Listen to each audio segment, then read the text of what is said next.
And hello YouTube, this is Thomas Judge back once again with another video in my relatively short series, Unpopular Comics It's Okay to Like.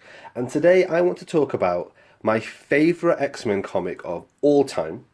Absolutely, without a doubt, unequivocally, the thing that got me into comics because it was so good and I love every bit of it. Onslaught.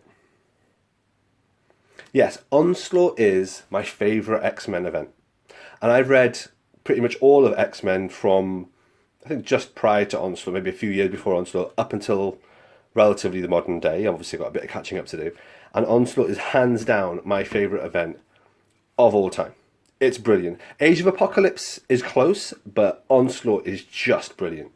Now, Onslaught is widely maligned and is considered to be the peak of 90s excess. A lot of comic YouTubers view it with a huge amount of derision. I know Omar from Name and Condition has referenced Onslaught as the comic event that actually broke him and got him to stop reading the X-Men for quite some time before he eventually picked it back up again. I get that. Opinions vary. Huge respect for Omar. Huge respect for people that have said that they don't like Onslaught. And I understand that. Tastes vary. But for me, I love it. And what this series is about is me talking about comics which have got a really bad rap. And in my opinion, they've got an unjustly, unfairly bad reputation. So what is Onslaught? Onslaught is an event that actually, it's kind of an event in and of itself, but the prelude to this event is set way before Onslaught.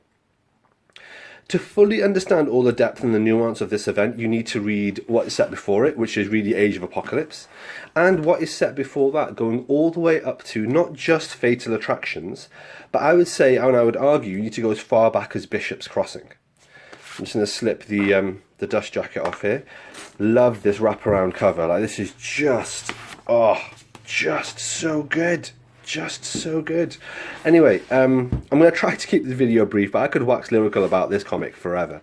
So the first thing to point out is the reason that this has got such a soft spot for me is, to an extent, mercurial and personal. When I was younger, I was going through some difficult times, and I came across a Heroes Reborn issue. I believe it was Heroes Reborn, Fantastic Four, issue 7 or 8, where there was a reference to Onslaught. Oh, this is the original excerpt from Uncanny X-Men 287, which is Bishop's Crossing, and this is setting up and all the foreshadowing about what eventually turns out to be key for Onslaught. This blew my mind as a kid. But sorry, I was saying, I read this Heroes Reborn issue that referenced Onslaught, and I started to track back, and I was like, who is Onslaught? What is going on? I started reading about Onslaught, and then to read about Onslaught, like I say, you have to go back and understand more about Age of Apocalypse, Fatal Attractions, all the way back up to Bishop's Crossing, which is collected here. Fingers crossed one day we're going to get a Bishop's Crossing reprint, which I will be all over when that happens. Anyway, basically, events in Bishop's Crossing is the character of Bishop, who you may remember from the 90s cartoon, coming back to our time, and he's talking about a traitor that has killed all of the X-Men. And so you've got that as foreshadowing immediately. Excellent. Then you've got Fatal Attractions, which ends with Charles Xavier sort of dispatching Magneto in a very particular way. More foreshadowing. You then got, I guess, kind of like a diversion of a story with Legion Quest and the Age of Apocalypse, but they set up lots of characters and lots of aspects like Dark Beast, Sugarman, all sorts of things that end up becoming key. And then after Age of Apocalypse, you start barreling straight down from X-Men Prime to the culmination of the Onslaught saga, where Onslaught finally reveals himself. He beats up Juggernaut with one punch, just wipes out Juggernaut. He does all this other awesome, terrifying, intimidating stuff. The foreshadowing is fantastic for this story. Absolutely fantastic. Yes, it's very 90s, and if you're looking at this art, yes, the art is very 90s. But it was a 90s comic. It was 90s excess. Look at this design. Just look at this character. And all the stuff they were doing about how he's just kind of in the background and lurking and terrifying was just, it was great. As a kid, I absolutely gobbled it up. As an adult, yes, I understand it has its limitations in terms of storytelling. I do get that. I'm not blind to that. But it was fun. It was fun. And the scope and the breadth of it, embarking upon every part of the X-Men universe, all the different teams, all the different bits of the different franchises, introducing these new characters like in this case Post, and it's just fantastic because it introduces a character as a new big bad, as a threat, as a villain, as someone who's very threatening, and then it shows that person is only a foot soldier for Onslaught. So again, it's constantly implying and showing you how powerful Onslaught may be. Love this 90s artwork. I can't remember, is this Joe Madeira or Charles Pacheco? I can't remember, but it's got this awesome kind of American 90s anime sort of look. Oh, here we are. It is Joe Madeira, and it's just bang on point. It just works so well. The writing is excellent.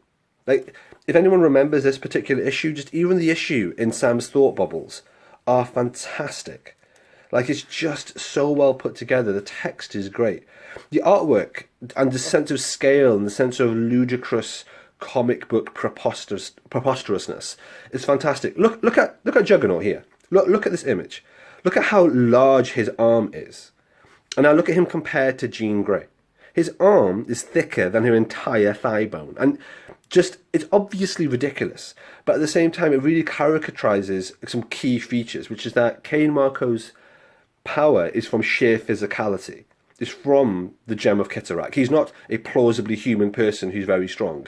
He's got an impossible physique that physically wouldn't be able to be sustained. He wouldn't be able to stand if it wasn't for some kind of extra power or force. At the same time, you've got Jean Grey, extremely slender, very beautiful, flowing red hair, all the usual stuff.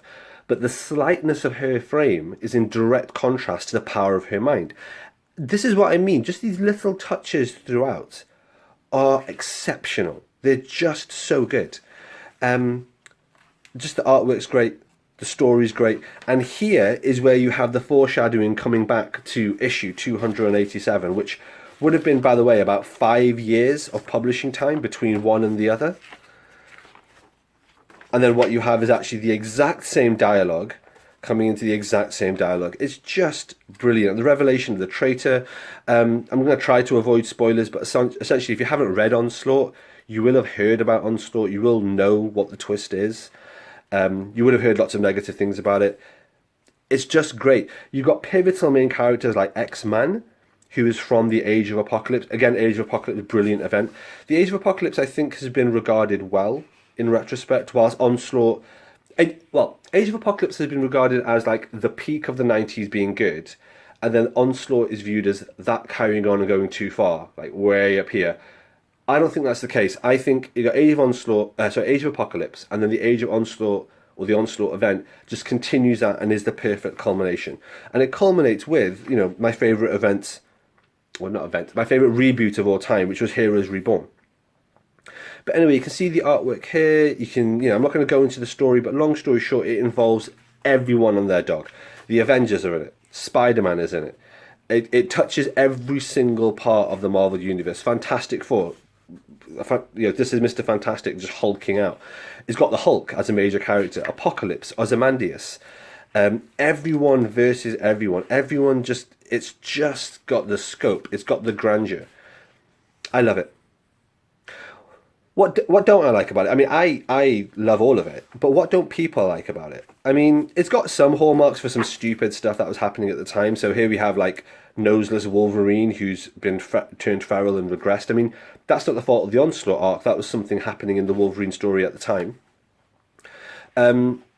What else was going on? I mean, they think the artwork's too bombastic. Yeah, people complained about that now, but at the time, this is what 90s artwork was, and I've got no problem with it.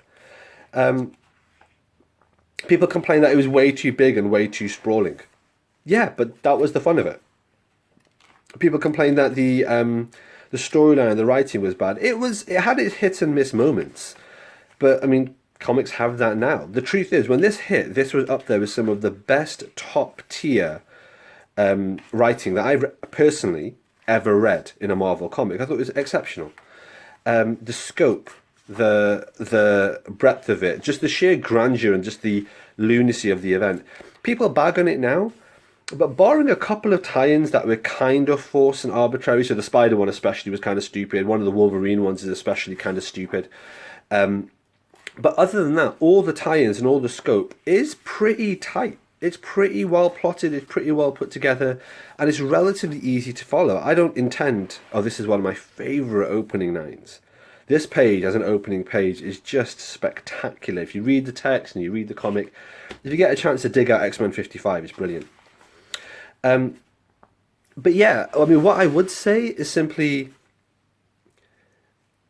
if you don't like it just because it's big and it's sprawling, then you're clearly not really looking at modern comics. Because if you look at events like Civil War II and things like that, I mean, they're big, they're sprawling, and they're messy. Whereas this, whilst it's not perfectly tight, it's pretty tight. It's pretty well put together. And the denouement with the Watcher and Apocalypse working together and Iron Man doing his thing and all sorts of stuff going on, it's just great. It just hits all my buttons. It's got so many twists and turns. Cable and Apocalypse end up working together. You see the power behind Franklin Richards as being kind of a world level, celestial level entity. It sets up Heroes Reborn. As an event, it has a tightness that you just don't see in modern comic events. Again, Civil War II, what a mess. It has a scope that you don't see in modern comic events. Avengers versus X-Men, I think, is the last one that comes to mind that has a similar kind of scope. It has a level of repercussions and impact on the universe that, again, you just don't see anymore. If you look at something like Secret Empire, yeah, the whole of America got taken over by Nazis. At the end of the issue, it was sorted, it was fixed. I mean, that's not a decent event. Well, it's a great event, but at the same time, it was kind of like, is this a blink and you'll miss it? Is this an Elseworld sort of thing? Who knows? Whereas this, everything, the breadth, the impacts, like this has had an impact upon the Marvel Universe that was felt for literally a decade afterwards, with Heroes Reborn and all the various bits and pieces. Artwork's great, story is great. As you can tell, I love it. Now, if you also love it, and you don't really like to point it out because everyone on the internet tells you you're wrong, again, the whole point of this series is just to say to you, feel free to enjoy the things you enjoy, to have the opinions that you have. I personally love Onslaught. I don't just like it. This is one of my favourite comic events of all time. It's my favourite X-Men event of all time. It leads into my favourite reboot of all time, the much maligned Heroes Reborn universe. And yeah, if you're a fan, if you like these things, then yeah, please do like these things. On that note, this is the entire omnibus, which is huge. This is one of my thickest omnis that I have. Obviously, this is an official omni. You can buy it. I think it's been reprinted. What I want to now touch on is what I've probably put in the title of the thumbnail, which is that I want to do a giveaway. So there was a while, several years ago, when I was planning on doing slipcases for all of my X-Men omnibuses just for a particular reason that I'm not going to bother going into. I changed my mind. I'm not going to do that. I don't want to have a full slipcase set for all my omnibuses. But I did make one of them. And I made a slipcase for Onslaught. This is the spine with Onslaught on it. This is the front in a lot of senses. So if you were to put this in, let me just show you how this looks. It's a nice snug fit. There we go. Here we have it. A slipcase with Onslaught in it. What can I say? So this is a custom-made slipcase, blank at the front. There's the spine. I chose this image for this side, and on your shelf you might have it facing out this way if you wanted to. It's a nice sturdy slipcase, as you can see, nice and thick. Fits it absolutely perfectly, to excuse the pun. And it's got a nice red lining inside. Basically, I don't really know what to do with this because I decided to go away from the individual slipcase for every volume approach. So I don't need this, but I don't want to throw it away. It costs quite a lot to get made. It's custom, and it's perfectly suited for this omnibus and this omnibus alone. So I don't know what to do with it. I'm not going to sell it on eBay. What I want to do is give it to one of my followers. So what we have here is a custom slipcase. If anyone wants it, hit me up in the chat. I'll come back to the video in a couple of days' time. The first comment that basically responded saying that they wanted this, I'll reach out to you. Or rather, you can reach out to me via the email account that I have, which is iamthomasjudge@gmail.com. Hit me up with your details, and what I will do is I will post this to you. Doesn't matter where you are in the world, I will post this to you, and I will cover all the postage. It's just a freebie, just a giveaway. And yeah, it's not going to be tracked or anything, because depending where you are in the world, it'll be very, very expensive. But I will just send this out, no returns. Have it, enjoy it. yeah, no harm, no foul. It's just a giveaway for anyone who's interested in it. I do this on my channel occasionally. I've basically never put it in the title of the video because I don't want to cause any kind of clickbait or anything. So actually, I'd say 1 in 5 of my videos has got a comic giveaway. But a lot of people don't realize that. So a lot of them, it's several months before someone replies to me. They're like, "Oh, hey, do you still have this comic you're giving away?" And then I give it to them. In this case, I'm going to pop it in the title just to see how that affects the algorithm and the engagement on the video. But yeah, if you would like this slipcase, then please just say I'd be more than happy to give it to a fellow Onslaught fan who has the omnibus and wants to give it their pride of place. Because whoever you are out there, if you're an Onslaught fan, you and me, we're on the same level. Thanks so much for watching, and until next time. All right, thanks for watching, everybody. As always, please like, comment, subscribe. As always, please follow me on Twitter at I am Thomas Judge, where I will post a daily review of whatever comics I've been reading. You can get an idea of what I'm up to on the channel. And as always, please support the channel by heading over to Amazon.com and checking out my prose novel about superheroes. It's a completely original piece of work. The first episode in it is called Arrivals, and the series as a whole is called No Gods or Kings. You can find an excerpt of that on my website, nogodsorkings.com. Until next time, everybody, stay classy.